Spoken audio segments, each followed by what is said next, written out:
Hi, this is Scott Garibay, and today I want to talk to you about who initiates a dice roll in Dungeons and Dragons. All right, so basically, so I am currently running my battle for Strixhaven. Actually, the battle for Strixhaven is over. The Strixhaven students won against the Ravenloft vampires that had come to turn Arcavios, which is the world of Strixhaven, into a new Ravenloft, right? Into a second Ravenloft. And right now we're in the Strixhaven adventure arc, right? So I've already run all these players through Strixhaven, the actual book, the 4 years of college there, right? And actually their fourth year was interrupted by war. But they're graduated from Strixhaven now, and they're actually going out into the world as adventurers. So here's what happened, right? So I have these three players at the table. I have Timothy, my dedicated player. I have Gabriel, my power gamer, and I have Philip, my role player. All right. And so there's this situation, and actually this is really pretty wild. So Timothy and Philip got into it, right? There was a disagreement about how Strixhaven should be ruled, right?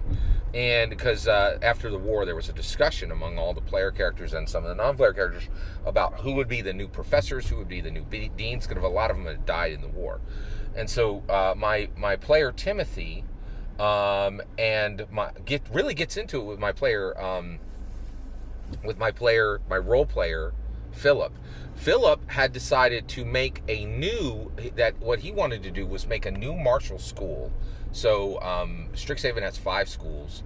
So he wanted to make a new martial school, right? So right now Strixhaven has Silver Quill, Witherbloom, Quandrix, Lorehold, and Prismari. And so what he wanted, his character name is Preston, and he wanted to make a brand new school called Prestos, which was non-magical and all martial, right? And so Timothy kind of got this in his craw, and he didn't hey man, this is our magical institution. It's been here for hundreds of years. You're just going to slap a non-magical school into it, right? And expand the schools. All the schools were established by dragons. What are you doing? Just you going to run up as as an elf and just establish a new school in Strixhaven? Who are you, right? And he started to go to cast, right, on Preston. On Preston, right? So, which is Philip's character, right? So Timothy is about to cast on another player, right?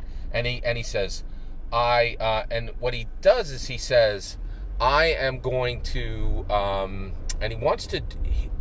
He specifically made, right? Yeah, and actually, so he said, I'm going to cast, do my cast, and so he picked up his dice and he rolled. Right, and he said, hey, here's my roll for this spell, and I think he was going to silence him specifically. So the specifics of this is that a player, Timothy, said, without me prompting, said, I'm going to do this skill check, right, and I think he was rolling for Arcana, and then immediately rolled, right?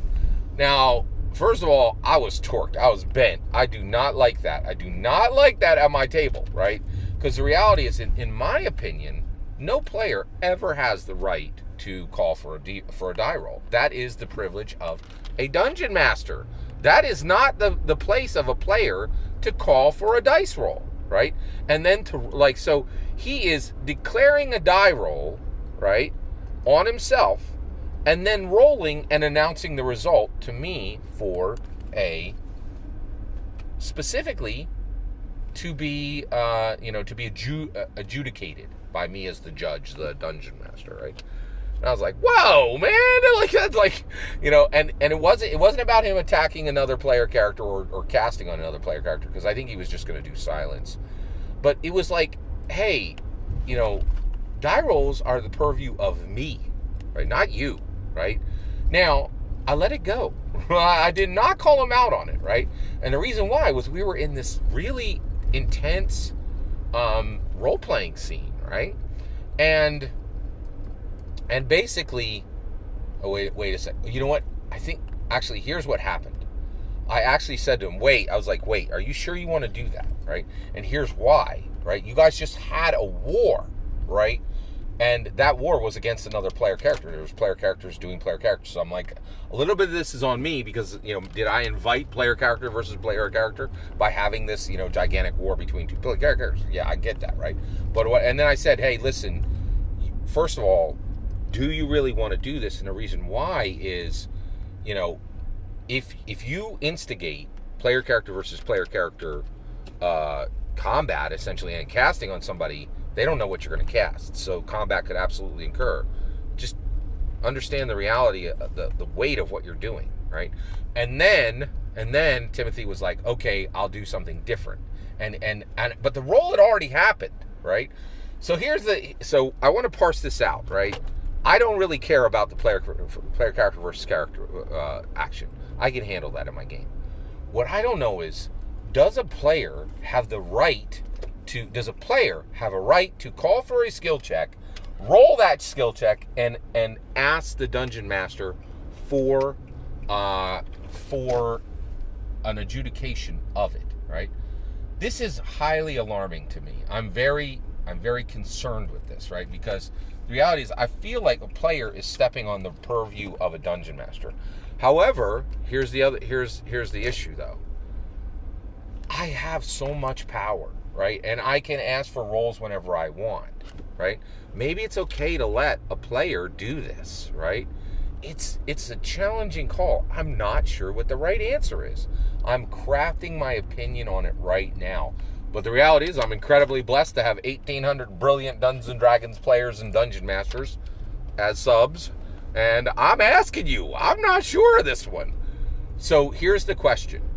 Does a player have a right to say, I'm going to roll investigation, roll the dice, roll a 12, and they have a plus 3, and say, my result is 15. What happens, Dungeon Master? Should a Dungeon Master back that player up and go, hey, I asked for skill checks? Or should the Dungeon Master honor this and then handle it, and if this becomes a huge habit and is out of control, handle it in a different way? I'm really curious. Do you think a player has the right to declare a skill check, roll for that skill check, tell you the result, and then demand adjudication? Is that within the purview of a player? I'm really not sure. I'd love to hear your thoughts. Let me know in the comments below. Please consider liking and subscribing, and have a wonderful millennium.